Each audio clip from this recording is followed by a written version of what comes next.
Assalamu alaikum. Para entendermos a originalidade da Revolução Islâmica do Irã e sua principal lição para todas as resistências organizadas às forças do globalismo e do imperialismo, é necessário ter em mente que, na psicologia de um povo ainda situado em uma tradição e uma cultura religiosa tradicional, todos os eventos ocorridos no cotidiano, na esfera social, são enxergados à luz dos eventos modelos, ou seja, dos eventos que constituem essa tradição. E no caso dos muçulmanos, em especial os muçulmanos xiitas, um dos grandes eventos ocorridos em sua história, e que acabou se consolidando como um dos principais pilares de sua identidade, é, sem dúvida, o martírio do Imã Hussein, nosso terceiro imã, no deserto de Karbala. Lamentavelmente, não haverá tempo aqui para recordar essa história. Para quem não conhece, essa mesma rádio tem materiais sobre ele.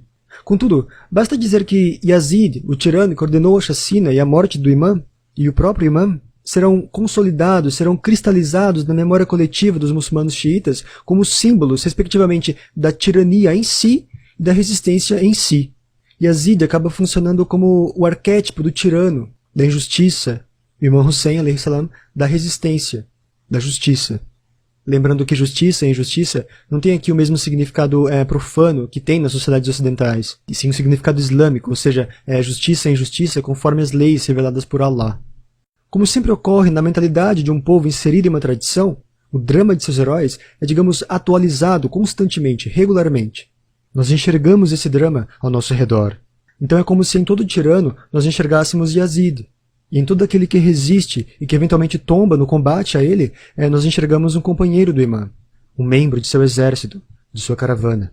Então, no longo processo revolucionário iraniano, o Shah acabou sendo a atualização de Yazid, o Imã Khomeini, um companheiro ou um general do imã. Nas palavras de um historiador, somente assim podemos entender por que, poucos dias antes da queda do Shah, os partidários de Khomeini realizavam manifestações nas ruas de Teherã, levantando cartazes e faixas, onde figuravam as seguintes palavras: Shah igual Yazid, Khomeini igual Hussein. É importante também dizer que a Revolução Islâmica do Irã de 1979 não foi a única revolução xiita, nem mesmo a primeira. Muitos dos companheiros e seguidores do Imã Hussein, alayhi salam, que não puderam estar com ele em Karbala, logo após a tragédia, imediatamente após a tragédia, irão organizar levantes em protesto, em reação ao ocorrido. Esses levantes tiveram como lema justamente a vingança pela morte do Imã Hussein, alayhi salam, que é exatamente o lema que vemos na bandeira que foi hasteada recentemente em uma mesquita no Irã, logo após o assassinato do general Soleimani. E isso, ou seja, esses levantes em nome de Hussein, continuarão existindo durante décadas ou mesmo séculos. O drama de Karbala teve enorme ressonância no mundo muçulmano e fora dele. Até o imperador bizantino se sentiu comovido e expressou sua cólera diante da morte trágica de Hussein em uma carta que escreveu a Yazid, em que diz: mataram a um profeta ou ao filho de um profeta.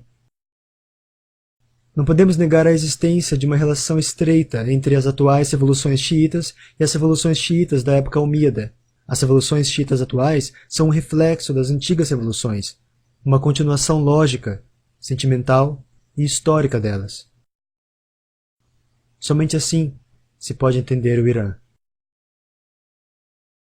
No fim, a tradição xiita acabou acumulando experiências históricas que fazem dela uma tradição essencialmente revolucionária. Mas esse ímpeto revolucionário não nasce, na verdade, em Karbala, pois Karbala mesmo é um episódio, mesmo que um episódio modelo, uma batalha de uma guerra bem mais ampla, que na verdade abarca toda a história da humanidade, que é a guerra entre a descendência de Adão, alayhi salam, e sua religião, a religião de Muhammad, sallallahu alaihi wasallam, contra as forças de Shaitan, que tentam sempre subvertê-la e destruí-la. Essa guerra teve na revelação do Alcorão um momento de eclosão, pois com essa revelação, que é a última revelação, se abre como que um novo capítulo, que é a luta do profeta contra a Jahiliya, ou a ignorância, que é como se chama o estado do mundo anterior à revelação do Alcorão. Disse que Jahiliya, ignorância, é o estado do mundo de um povo anterior à revelação do Alcorão, mas ela não é um momento histórico, e sim uma condição transhistórica. Ela está presente na história inteira. A Jahiliya da época do profeta do Islã, a que ele combateu, era apenas mais uma Jahiliya. Mas todo o mundo que é ignorante de Deus e que se rege por leis outras que não as dele, encontra-se em Jahiliya. O Ocidente é Jahiliya. Toda a condição ocidental moderna e contemporânea é a condição de ignorância das verdades eternas. É essa condição em que o homem se encontra mergulhado cada vez mais fundo em vícios, em hábitos mentais materialistas, cada vez mais distante da luz divina. Contrastando com a Jahiliya, há o conceito de Hakimiyya, que nomeia a condição humana em que o homem se encontra absolutamente regido, social, política e psiquicamente, pela lei divina. Não há Deus além de Deus significa não há soberania senão a dele. A Jahiliya, a ignorância, perde território para a Hakimiyya e cabe aos fiéis serem seus guardiães, os guardiães desse território conquistado em que vigora a soberania de Deus. O Islã se funda, em certo sentido, no combate à Jahiliya, a ignorância.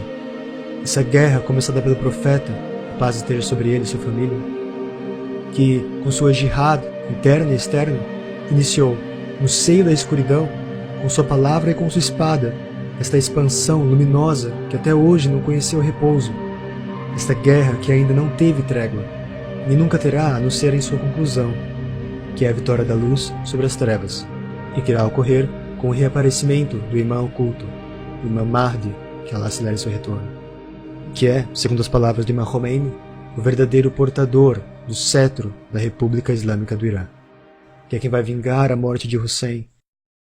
Portanto, para o muçulmano xiita, Shaitan e Bozorg, o grande Satã, não é uma simples metáfora.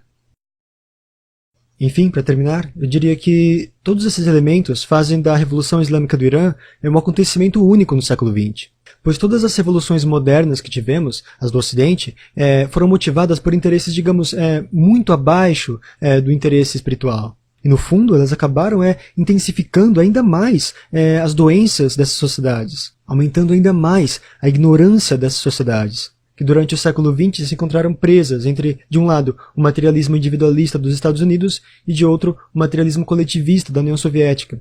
Se hoje os povos finalmente despertaram para o fato de que, para uma resistência autêntica e realmente poderosa, é necessário recuperar uma concepção elevada de ser humano, e, portanto, uma concepção espiritualista, então, sem dúvida, a Revolução Islâmica do Irã permanece sendo o farol dessa resistência mundial, sua grande inspiração.